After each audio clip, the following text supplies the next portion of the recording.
দোস্ত বৰ্তমান এতিয়া মই পথাৰতে আছোঁ, মানে খেতি পথাৰত লাগি আছোঁ। আপোনালোকক কৈছিলোঁৱেই এতিয়া মানে ধান নিবৰ ডাঙৰি নিবৰ কাৰণে আহিছোঁ। এইবিলাক চাই লওক পথাৰৰ পৰিৱেশটো অলপ।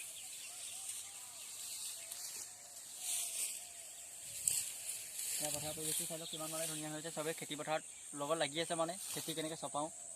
এতিয়া চাৰিওদিশে মানে মানুহ চবেই লাগি আছে। এতিয়া মই ইয়াত সাজি লৈছোঁ, এতিয়া নিবলৈ গৈ এতিয়া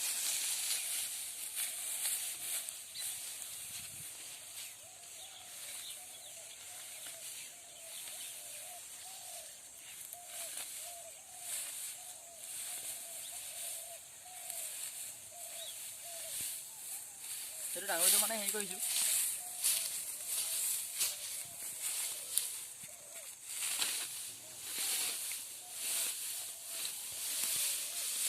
জয় শ্ৰীৰাম।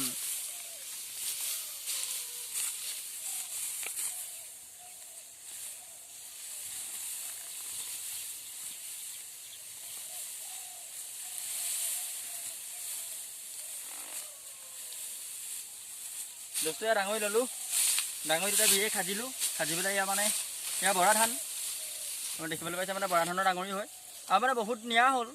এতিয়া মানে এইবিলাক নিয়া হ'ল। এতিয়া দাবলা আছেগৈ, মানে এয়া এইখিনি দাবলা আছে, তাৰমানে নিব লাগিব। সি তাৰ পৰা এতিয়া আনি আছিলোঁ অলপ দূৰৰ পৰা।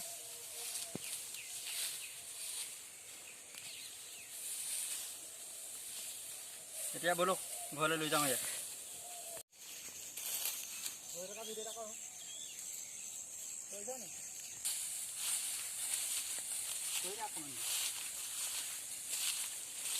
খাই আছোঁ, ধান আনি আছোঁ।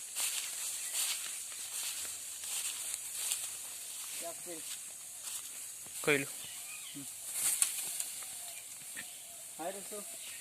এতিয়া আহি ঘৰ পাইছোঁ। এয়া মানে অলপ কষ্ট আছে, কিন্তু মানে কষ্ট কৰিলেও মানে অন্নমুঠি আমি উৎপাদন কৰিব লাগে। যিহেতু কষ্টৰ ফলটোহে মিঠা। যদি এইকেইদিন যদি আমি কষ্ট কৰোঁ, তেতিয়া বছৰটোৰ কাৰণে আমি অন্নটো গোটাব পাৰিম, আৰু কষ্টৰ ফলটো সদায় মিঠা। বন্ধুসকল আহি ঘৰ পালোহি। এতিয়া ধান থ'ব লৈছোঁ মোৰ ডাঙৰি। ডাঙৰ থ'লোঁ, বৰা ধান হয়। এয়া হৈছে মাচুৰি ধান। এয়া মাচুৰি ধানটো মানে এক্সট্ৰাকৈ থোৱা হয়, আৰু মানে এইফালে থোৱা হৈছে বৰা ধানটো। আৰু মানে আনিবলৈ আছে, আৰু মানে স্বৰ্ণ মাচুৰি আনিবলৈ আছে, আৰু মানে আৰু জহা ধানো আনিবলৈ আছে, আৰু মানে আনিবলৈ আছে বেলেগ বেলেগ কোৱালিটি ধান। এতিয়া কিন্তু সেইকেইটা আনি লোৱা হৈছে। আৰু দোস্ত ধান আনিলোঁ, মানে এতিয়া ধান আনিয়ে আছিলোঁ দুপৰীয়া। এই ঘাম বৈ আছে, দেখিছা নাই? পূৰা খেতি কৰাটো কষ্ট আছে, কিন্তু এইকেইদিন কষ্ট কৰিলে যে আমি বছৰটোৰ কাৰণে ধানকেইটা গোটাই ল'ব পাৰোঁ, সেইটো বহুত ডাঙৰ কথা।